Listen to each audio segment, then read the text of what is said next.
This is a new mini power bank that was sent to me by Kuulaa. It is priced at around 700 Philippine pesos and comes in 3 color variations: white, black, and purple. You can also choose between 2 different types of plugs. One is for iPhones and the other is for Androids.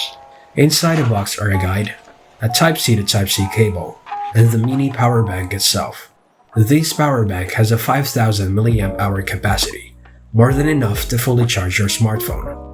On the front of the power bank is an LED display that shows its percentage. On the right is a power button that can turn on the LED display when it is not plugged in.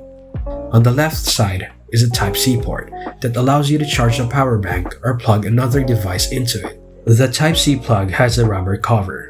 You just have to directly plug it into your smartphone, and because it is small and lightweight, it will not add stress to your smartphone's charging port.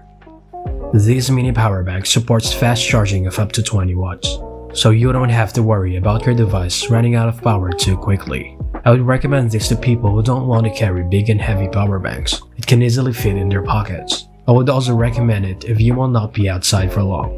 If you want to check it out, the link is in the description. Thank you for watching my video, and don't forget to like, comment with any thoughts or questions, share, and subscribe. Until next time.